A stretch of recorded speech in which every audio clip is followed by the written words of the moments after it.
প্রিয় শিক্ষার্থীরা, তোমরা কেমন আছো? আশা করি যে যেখান থেকে আজকে ক্লাসে দেখছো সবাই ভালো আছো এবং সুস্থ আছো। আজকে চলে এসেছি এসএসসি আইসিটি তৃতীয় অধ্যায় একটি গুরুত্বপূর্ণ প্রশ্ন নিয়ে।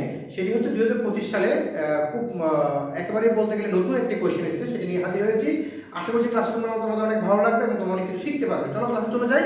দেখো, এখানে একটা প্রশ্ন লিখেছি। এ এর একটা মান দিয়েছে, বি এর একটা মান দিয়েছে, সি এর একটা মান দিয়েছে। এ এর মানটি দশমিকে আছে, বি এর মানটি অক্টালে আছে এবং সি এর মানটি হেক্সাডেসিমালে আছে। এই প্রশ্নটি গহ নম্বর প্রশ্ন রয়েছে, এটা আরো অনেক বড়। এই একটি ক্লাসের মধ্যে আসলে পুরো ক্লাসটা কভার করা সম্ভবপর নয়, সেজন্য আমরা এই তিনটা নিয়ে আলোচনা করব। প্রথম প্রশ্নটি একেবারে সরাসরি বই থেকে এসেছে। ASCII কি, অর্থাৎ ASCII এর মিনিংটা কি? এটি হচ্ছে আমেরিকান স্ট্যান্ডার্ড এবং সি তে হচ্ছে কি তোমাকে American standard code, American standard C তে কোড ফর ইনফরমেশন ইন্টারচেঞ্জ। এরপরে যে কোশ্চেনটা আসছে দেখো 6, তোমার যে প্রশ্নটা এসেছে সেটা হচ্ছে 6 + 5 + 3।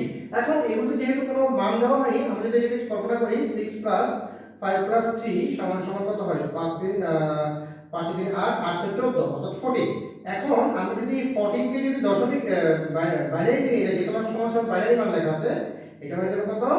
7 7 7 দুগুণে 14, কোনো ভাগশেষ নাই, 0। 2 দ্বারা ভাগ করব 3 দুগুণে 6, 3 ভাগশেষ 1।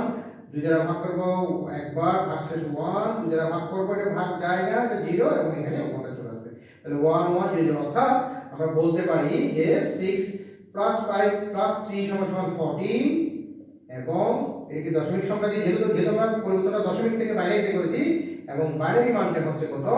11102। এটি আসলে আমাদের মূল লক্ষ্য নয়, আমাদের মূল লক্ষ্য হচ্ছে কোশ্চেন নাম্বার গ। দেখো, এখানে বলছে a এর মান 34n হলে n এর মান নির্ণয় করো। a এর মান যদি 34n হয়, n এর মানটা নির্ণয় করো। এই প্রশ্নটা ছিল যে 2025 সালের একেবারেই নতুন একটি প্রশ্ন, যেটা আগে খুব একটা আসেনি, তবে এসেছে একটু ভিন্নভাবে এসেছে। আগেও এসেছিল, 24 সালে এসেছিল প্রশ্নটা।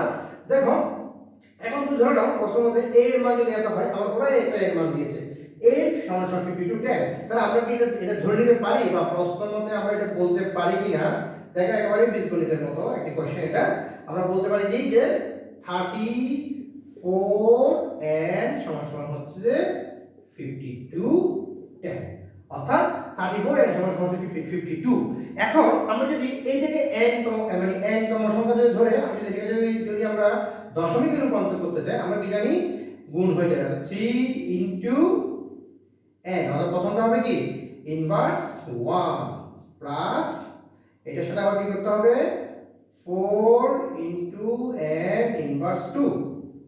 হ্যাঁ, তো দুঃখিত, এটা 1 পাওয়ার 1 হবে 1, হ্যাঁ এখানে 2 হবে।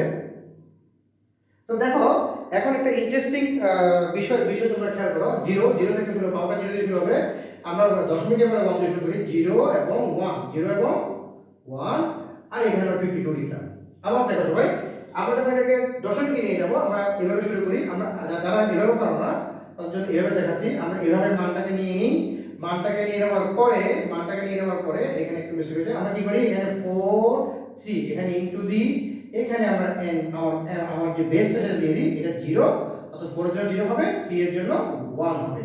এখানে আমরা মানটা বসাবো, এটা অর্থাৎ এই দিক থেকে আমরা আসবো, এটার জন্য হচ্ছে 0, এটার জন্য হচ্ছে 1। তাহলে এখানে কত দাঁড়ালো? এখানে হবে 3n প্লাস এটা 0 মানে 4, হ্যাঁ 1 হয়, n এর উপর 0 হয়, এখানে হচ্ছে কত? 52। তাহলে এখন আমরা একটা কাজ করতে পারি, 3n কে রেখে দিলাম, 52 কে এদিকে নিয়ে গেলাম 4। তাহলে এখানে 3n = 52 থেকে যদি আমাদের যদি 4 চলে যায়, আর থাকবে কত? 48 সমান আমাদের এখন n সমান যদি হয় তাহলে 48/3, তাহলে 3 ষোলো কত? 48, 32 এবং 3 ষোলো কত? 48। তাহলে দেখো, এভাবে তোমরা করতে পারবে, এভাবে করতে পারবে, যদি যাদের এভাবে করতে সুবিধা হয়, সমস্যা হয়, এভাবে করতে পারবে। তাহলে দেখো 16, অর্থাৎ আমার যে এখানে মানটি আছে n এর মানটি হবে 16, অর্থাৎ আমি বলতে পারি a এর মান 34, n সমান হচ্ছে কত? 16, অর্থাৎ আমরা লিখতে পারি 34, হ্যাঁ 16 সমান হচ্ছে যে 5210। এবং তুমি যদি এই 34 16 কে যদি তুমি যদি করো, দেখা যাবে কি যে তোমার 5210 হবে। এটা দরকার নেই, পরীক্ষা করার দরকার নেই। তাহলে আমরা যদি একটু যদি করে দেখাই তোমাকে, 3 4, দেখো এখানে 4, এখানে হচ্ছে 3 ইনটু 16 ইনটু 16, তাহলে এখানে 0, এখানে 1, এখানে হবে কত? 4, আর এখানে কত? 3 16 48 48, তাহলে দেখো 52 10 আবার দেখলাম, অর্থাৎ 34 এর হেক্সাডেসিমাল মান হচ্ছে 52 10 হচ্ছে আমার দশমিকে। আশা করি তোমরা ক্লাসটা বুঝতে পেরেছো। তোমরা যদি এই ধরনের আরো অনেক ভালো ভালো ক্লাস চাও, তোমরা যদি আইসিটি আমার কাছে প্রাইভেট টিউশন নিতে চাও, অবশ্যই আমার এই প্রত্যেকটা ক্লাসের নিচে হোয়াটসঅ্যাপ নাম্বার দেওয়া থাকে, তোমরা সেখানে যোগাযোগ করবে। তোমাদের আবার নাম্বারটা এখানে দিয়ে দিচ্ছি, যোগাযোগ করবে তোমরা। খুব স্বল্প ফিতে তোমাদেরকে পড়ানো হবে, এবং যাদের যাদের আইসিটি সমস্যা সব আইসিটি ক্লিয়ার করে দেওয়া হবে, সব সমস্যাগুলো ক্লিয়ার করে দেওয়া হবে। তো আশা করছি তোমাদের ক্লাস করার পর তোমরা তোমাদের বন্ধুদের কাছে ক্লাস শেয়ার করবে, এবং ক্লাসে তুমি শেয়ার করো, সেও কিন্তু ওই ক্ষেত্রে অনেক কিছু শিখতে পারবে। ধন্যবাদ তোমাদের ক্লাস দেখার জন্য।